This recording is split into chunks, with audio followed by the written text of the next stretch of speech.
Hey there everyone. In this video review I will be reviewing Codemasters' latest release, Operation Flashpoint Dragon Rising.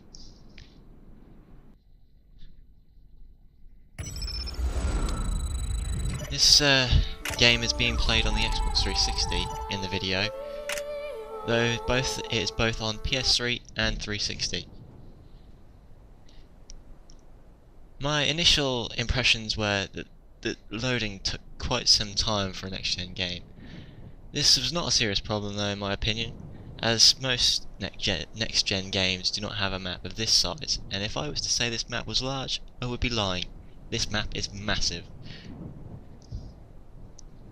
Believing that the campaign may have been a bit different from other games, more tactical, maybe more sort of mission orientated instead of completely just running around killing everything in sight, I was wronged, as the campaign is standard and follows missions, objectives, both secondary and primary, and killing enemies along the way. With the chance of getting in a vehicle, possibly along the way as well.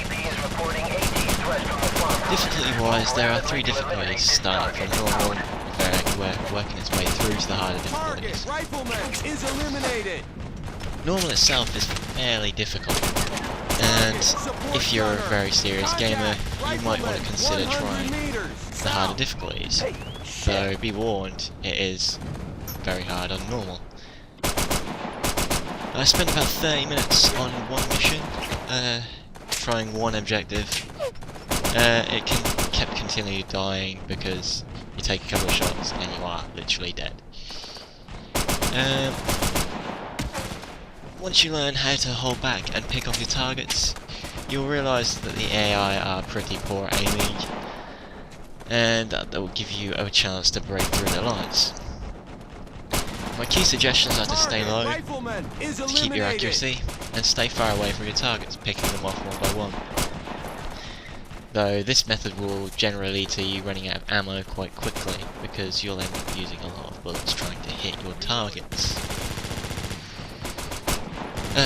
Though many of the weapons you'll get are like M4s, M16s. You can hit many of the targets a good 200 meters, 300 meters away. The vehicles are slightly overrated in this game. They are destroyed rather easily, and you do get attacked a lot while you're in them.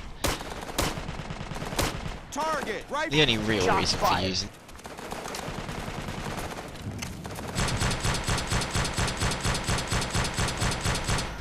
the AI for the game is slightly unfair. I don't know how it's been created, but it is very realistic for the enemies. They will pretty much fire in your direction, trying to keep you positioned in one area so that they can either flank you or so they can just continue assaulting you from the front.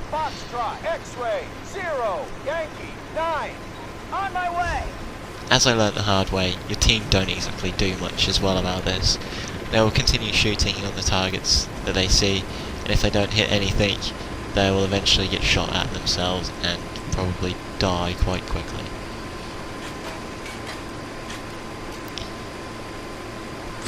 There is a team controlling command menu, which is kind of hard to use while you're in the middle of combat, because you'll be trying to dodge the bullets yourself and issue commands. And if you're trying to do the campaign, where you're trying to move to a certain point, it's hard to try and issue an order to move to a certain target quickly without opening the map menu.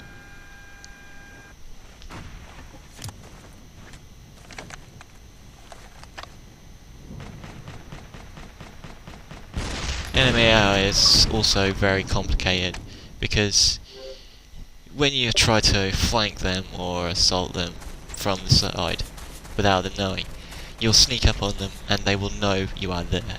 And this is very annoying if you want to try and be sneaky about the way you do things. So you'll crawl up behind them, and there is a slight chance that they'll just turn around and pop you one right there and then. And this is quite difficult to do when you're trying to tell your team to suppress fire in an area so that they'll keep firing on those. The enemy will continue firing on your team, I mean. they'll still turn around and shoot you, which is annoying. And when they down you and you call for a medic, your team don't exactly seem to know what medic means. And you'll be stuck bleeding out until you die. Moving on to the multiplayer. The multiplayer I was kind of expecting to be better than the single player campaign, but I was wronged again. Multiplayer is only a maximum of 8 players in a lobby, which for the size of the maps is really not enough. The maps are huge and the tasks given require more than 4 players on a team to complete. Maybe if they brought this multiplayer to, say, the standards of Resistance where it's like 64 men, you could have armies versus armies, and that would be quite interesting in my opinion, making it more useful to have things like helicopter drop-offs and so on and so forth. The multiplayer is really slow due to the fact that there is only 4v4, but you do also get AI to help you. But this, I found, was also a bad thing, not a good thing, because having AI would mean you have more targets to shoot that are stupid or clever. But it also meant that your team would be consistent of a leader and your squad. So if a leader issued a really bad order, you would suffer for it because your team would slowly die.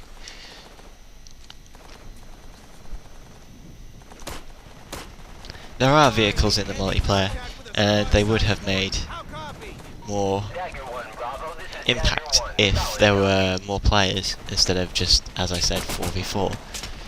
Hopefully, if they realised that this was a flaw in many, well, we'll say in the future, hopefully sooner rather than later, that Codemasters decide to release a prequel or a sequel to this, whatever they decide to do, and fix the minor issues like the multiplayer being slow.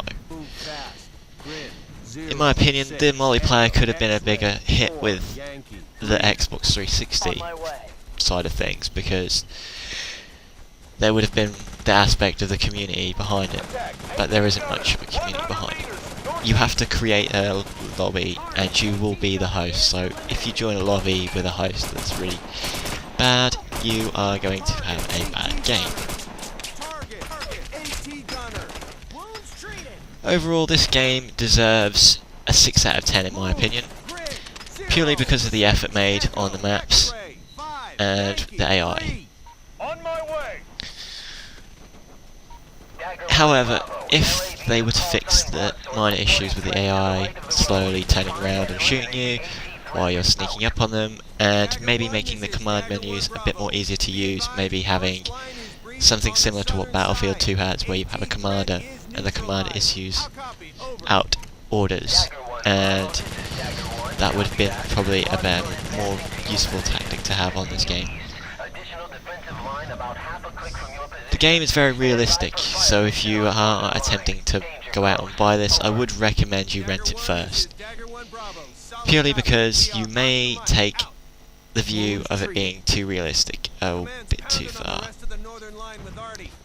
On a final note, I would just like to say, probably the best idea is to rent this game. Even if you're not thinking about renting it or playing it, I would still recommend trying it out if you're a first-person shooter. It will bring more aspect to the game style to you, like making it more tactical for you. Anyway, I hope you enjoyed this review. There should be more to come soon. Please feel free to comment. I would like to know what you think of the video. Target! Rifleman is eliminated!